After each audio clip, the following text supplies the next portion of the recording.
जब मैं ऑफलाइन में था, एक पेरेंट आए अपने बच्चे को लेकर, और वो बच्चा था हिंदी मीडियम से। तो जब वो आए मिलने, तो मैंने बोला कि सर हिंदी मीडियम का बैच हम लोग नहीं पढ़ाते हैं, आप इसका एडमिशन यहाँ नहीं, कहाँ पे, जहाँ पे प्रॉपर हिंदी मीडियम का बैच चलता है वहां पढ़ाओ, कोई दिक्कत नहीं है। अब वो पेरेंट, पिताजी और साथ में बच्चा बैठा था सामने। मैं उस टाइम पे वहां पे ये एकेडमिक हेड था, तो मेरे से मिलवाने के लिए उनको बोला गया। तो मैंने उनसे बात की, तो मैंने ये बोला कि सर यहाँ पर हिंदी मीडियम का बैच नहीं है, आप चले जाइए। मैंने उससे पूछा कि 12th में कितनी परसेंटेज, थोड़ी बच्चे से बात करनी पड़ती है ना, 12th में कितनी परसेंटेज थी? वो बोला सर 81% है। ठीक है, मैंने कहा ठीक है भाई, बहुत बढ़िया बात है, बिल्कुल सही। पर मैंने कहा बेटा आप किसी और कोचिंग में चले जाओ जहाँ पे हिंदी मीडियम का बैच होता है। बोले ठीक है सर। फिर जब वो जाने लगे तो उन्होंने बोला कि सर यहीं पढ़ना चाह रहे हैं, ठीक है, यहीं पढ़ना चाह रहे हैं। मैंने कहा पढ़ लो, वैसे कोई दिक्कत नहीं है, बट हाँ ऐसा है कि इसका अब तक mode of operation Hindi medium रहा है, अब तक इसने सारी चीजें हिंदी में देखी है।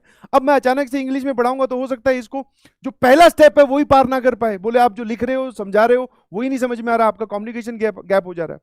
तो मैंने उनको ये बात समझाई, तो वो बच्चा कुछ नहीं बोल रहा था, एकदम शांत, बोलते ना शांत से भी नीचे वाली कैटेगरी, जो मतलब इधर उधर देखते रहते हैं, कुछ ज्यादा इंटरफेरेंस नहीं, बस मतलब ऐसा होता है कि इससे आप बात भी मना करो, उस तरीके से बैठा। मुझे लगा कि यार गांव से हैं ये लोग, हिंदी मीडियम से पढ़ के आए हैं, तो एक प्रॉपर बढ़िया राय देनी चाहिए, और एडमिशन के लालच में इनका एडमिशन नहीं लेना चाहिए। तो मैंने ये बात उनको बोल दी।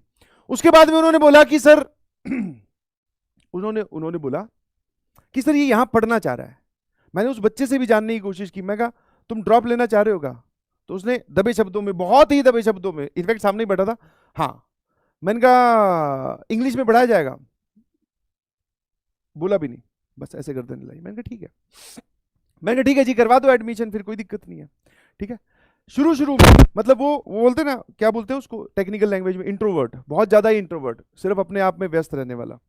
तो जब क्लासेस स्टार्ट हुई तो मैंने उसकी एक्टिविटीज नोट करनी स्टार्ट की। क्लास में ध्यान से सुनना वॉज द फर्स्ट प्रायोरिटी। जब वो मेरे सामने बैठा था 5 या 10 मिनट या 15 मिनट या 20 मिनट, तब उसकी नजरें नीचे थी, पता नहीं अपने जूते देख रहा था कि टेबल देख रहा था, मुझे नहीं पता। बट जब मैं क्लास में पढ़ा रहा हूं तब वो सामने ही देख रहा है। मैंने कहा वाह यार, ये मोड ऑफ चेंज क्यों हुआ मुझे तो नहीं पता। मतलब ये बाहर कहीं और कुछ और है, क्लासरूम में कुछ मोड ऑफ ऑपरेशन इसका कुछ और है। बहुत बढ़िया।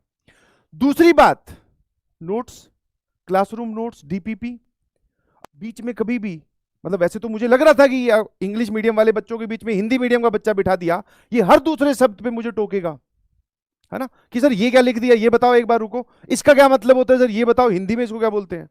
बट उसने ऐसा कभी नहीं किया। एक दो शब्द जो उसको नहीं समझ में आए, जो टिपिकल इंग्लिश से बिलोंग करते हैं, वो जरूर पूछता था अलग से आके। समझ पा रहे हो? तो